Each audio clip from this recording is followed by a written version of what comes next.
The story begins showing the mission for arresting a group of illegal immigrants who cross the border between America and Mexico.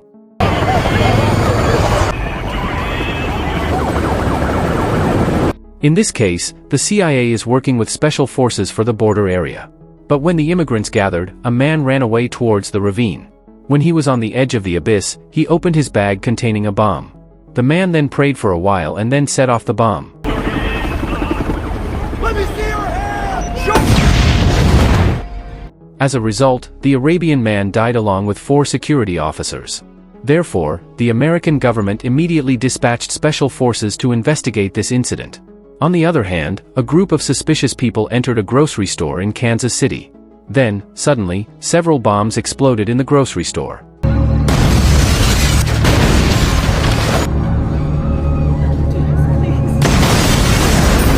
Just like the man who died at the edge of the abyss, the bombers also prayed before blowing themselves up and the people around them. Because the terror kept happening, James Riley, the United States Secretary of Defense, finally held a speech. He threatens the terrorists and promises to catch them as soon as possible. Meanwhile, there was the most vicious CIA agent, Matt Graver. This time, he and his forces are on a mission in the Gulf of Somalia.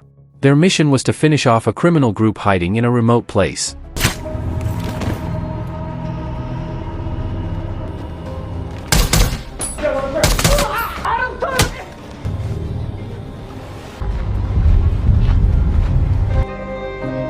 The next day, Matt interrogated the criminal's leader named Basir. Initially, Basir did not want to admit that he had anything to do with the Yemenis who detonated the bomb in Kansas. However, Matt knew that Basir was the person who gave access to the terrorists to sail to Mexico. Then, Matt asked Basir, who paid him for this. We have nothing to do with that. This is a bluff. You're green. Roger that. Unfortunately, this man did not want to reveal anything. Because of that, Matt had to finish off Basir's sibling. Shortly, Matt finally got information from Basir. According to the Somali man, these terrorists have something to do with Carlos Reyes. At that moment, he was the most powerful cartel mafia in Mexico.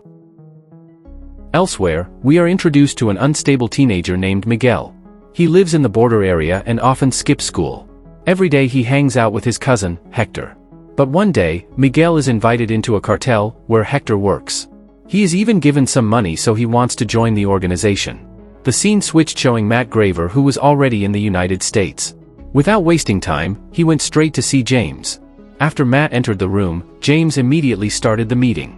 According to him, Mexican drug cartels are the real terrorists. They use other terrorists to cause chaos in America. This is done so that the smuggling can run smoothly. To solve this problem, Matt has a crazy plan. He will bring the 2 biggest cartels in Mexico into conflict. Those 2 cartels are Matamoros and the cartel led by Carlos Reyes. In order for this plan to be carried out, they had to kidnap Carlos's youngest daughter, Isabel. Hearing that, everyone was stunned because this operation was too dangerous. But on the other hand, they had no choice, so James ordered Matt to play dirty, but with one condition. James asked Matt to not use American Special Forces, and this means that Matt has to recruit a mercenary army to carry out this mission. At night, Matt meets a third party named Troy to hire mercenaries and their weapons. He is also willing to pay dearly because all costs will be borne by the ministry. Done. After that, Matt immediately flies to Bogota to meet his best friend, Alejandro, the most vicious hitman in Latin America. Matt is immediately told that this time, his target is Carlos Reyes. If Carlos Reyes dies, then his revenge will be paid off. To start this conflict, Alejandro decides to finish off the lawyer from the Matamoros cartel.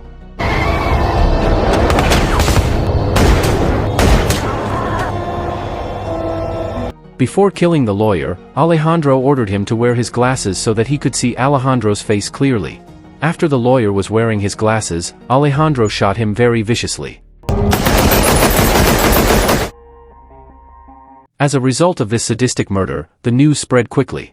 While people focus on the news, Matt and his team will continue their mission to kidnap Isabel. On the other hand, Isabel is still at her school. And like her father, she grows to be an insolent girl. Almost every day she fights with her classmates. In fact, the teacher was so stressed and exhausted when Isabel causing trouble.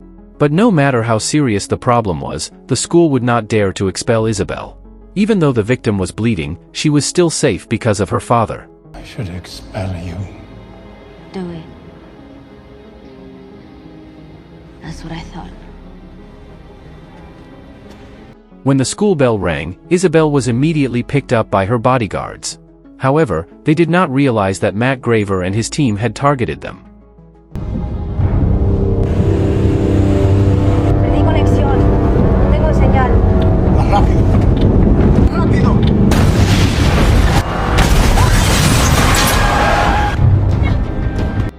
Firstly, Matt turned off all the signals in the area. Then, Matt blocks Isabel's car. Next, Matt and the others rushed to kidnap Isabel. They put the girl in the car, then covered her head. Meanwhile, Alejandro instigated one of Isabel's bodyguards. He pretended to be a member of the Matamoros cartel, so that the guard reported it to Carlos Reyes. Matt monitored Carlos' house. Near that place, there was a shooting incident which was allegedly the work of his men. Matt ordered the Tapper team to trace Carlos' position. While Matt was busy in the communications room, Alejandro brought Isabel to a safe house. But because Isabel still can't see his face, Alejandro ordered his men to lock the girl in a room. Then, Alejandro continues his mission pretending to be an American policeman. He worked closely with the local police force to do the mission. That way, Isabel will think that she was kidnapped by the Matamoros cartel.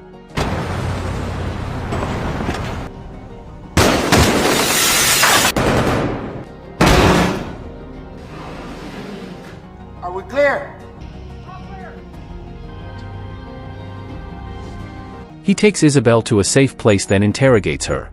Alejandro will continue to do this until Matt gives him the next instructions.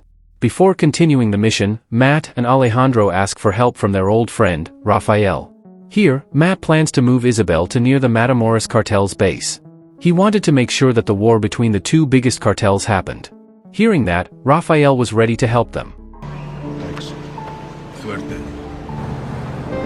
After the meeting, Matt was about to leave but his car almost hit Miguel in the parking lot. At that time, Miguel locked eyes with Alejandro. Then, Miguel realized that the car belonged to the American police. In the evening, Miguel went to Mexico with Hector. There, he met a high-ranking Matamoros, Gallo. Hector invited Miguel there so that Miguel would officially become a member of the cartel. Elsewhere, Isabel would soon be transferred to the Matamoros area. Alejandro gave a bulletproof vest to her so this girl would not be injured.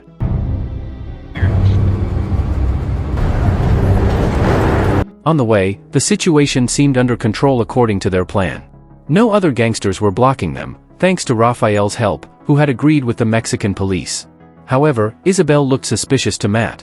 Moreover, they do not stop at the border and pass along dirt roads. A few moments later, Matt and Alejandro's team were attacked by the federal police.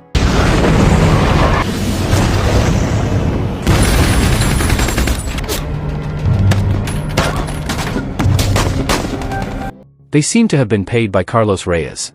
Like it or not, Matt and Alejandro had to get out of the car to fight. Meanwhile, Isabel took advantage of this moment to escape.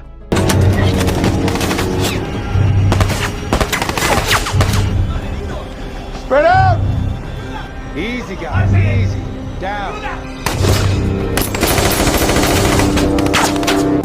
It turned out that all of them were Carlos' men who deliberately hijacked the police car. So, Matt didn't hesitate to finish them off. After that, Alejandro decided to look for Isabel who ran away. Matt and his men were going to report this to headquarters. But before that, Matt gave Alejandro a tracking chip, so he could help Alejandro when needed. When Alejandro was looking for Isabel, Matt was again blocked by a Mexican police car, and because he was fed up so he didn't hesitate to shoot at them.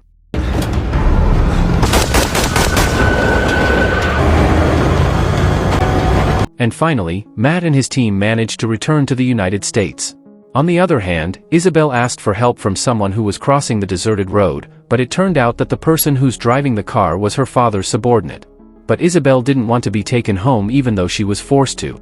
And Alejandro immediately paralyzed the man.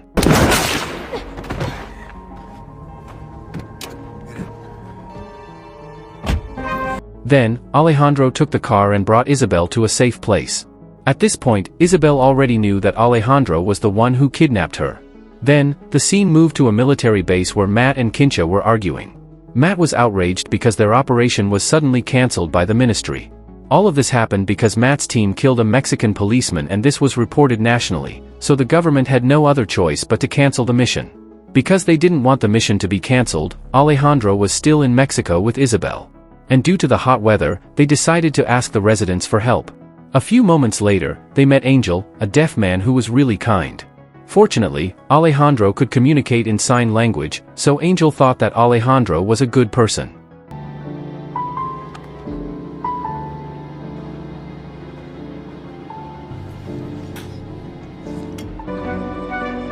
At the same time, the ministry held an emergency meeting with Matt, Cynthia, and Steve Forsing, Matt's assistant. This time, they had to arrest Isabel immediately because the girl was a witness to the shooting incident earlier. But this mission would not be led by Matt. The Ministry of Defense instead gave full control to Cynthia, then she immediately ordered Matt and his team to look for Isabel when the tracking device was activated. But Matt seems doubtful. He doesn't want to mess up Alejandro's revenge mission. If he kills Isabel, then his best friend can never complete his revenge. Elsewhere, Isabel is eating food cooked by Angel and his wife. Meanwhile, Alejandro is suddenly contacted by Matt, telling him to kill Isabel. However, Alejandro refused because he still wanted to kill Carlos Reyes. On the other side, the Matamoros cartel secretly smuggled illegal immigrants again. But this time, they sent Miguel as a guide. And this was his first job after becoming a member of the cartel. After crossing bushes and rivers, finally the illegal immigrants arrive at their destination.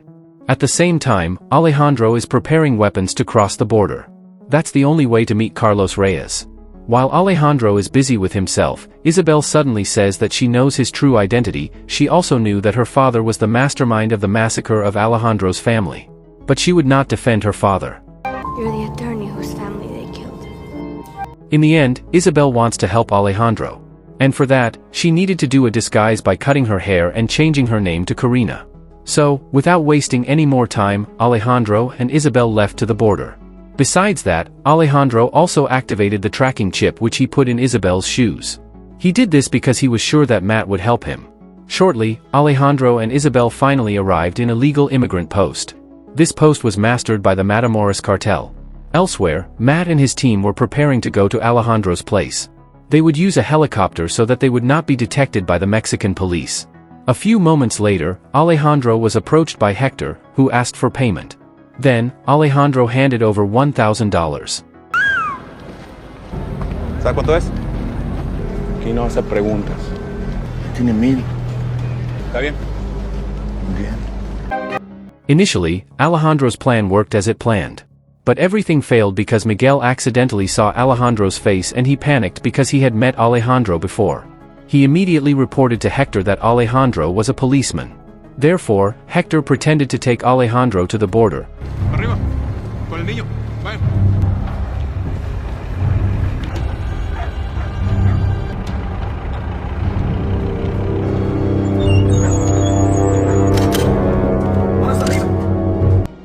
But when they arrived at a deserted place, Hector and his friends immediately pointed a gun at Alejandro. After that, they searched Alejandro and confiscated all of his weapons. They also took Isabel off the bus, while Alejandro tried to stay calm and chose to negotiate with Gallo. Alejandro claims to be Carlos Reyes' man who wants to bring Isabel home. If he doesn't succeed, then a war between the cartels will surely break out and Matamoros could be destroyed. However, Gallo doesn't believe Alejandro's words, so he decides to beat him.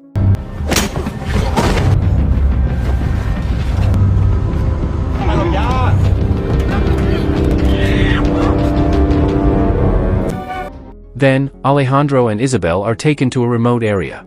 At the same time, Matt and team's location is still too far.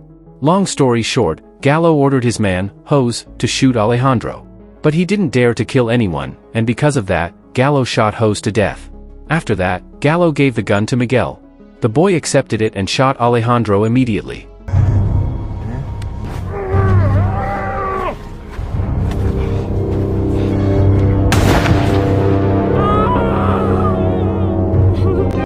After being confirmed dead, Gallo and his men left Alejandro in the middle of the desert. Meanwhile, Matt was watching the murder through the tracking camera. He couldn't hold back his sadness. Matt, who was furious, finally ordered his team to finish off Gallo and all of his men.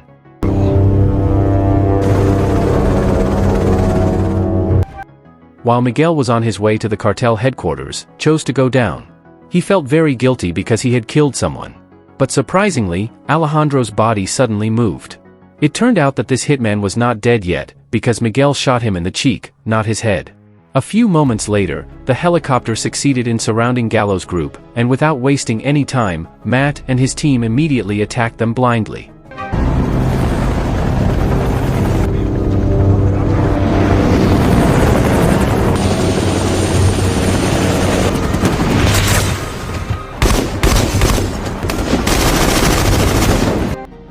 After slaughtering them cruelly, Matt decided not to kill Isabel because he would take her to the witness protection, even though it was not according to Cynthia's orders. When the day was getting hotter, Alejandro finally managed to untie his hands.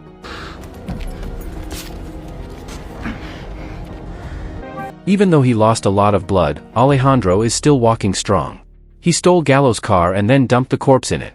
When he was on the way, he was suddenly attacked by members of the Matamoros cartel. Swiftly, Alejandro threw a grenade at their car.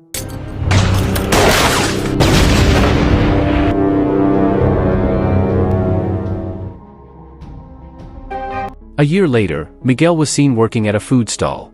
At that time, he went into the kitchen, but suddenly Alejandro was standing there. Here, Alejandro already knew that Miguel wanted to be a hitman like him. Therefore, he would teach Miguel.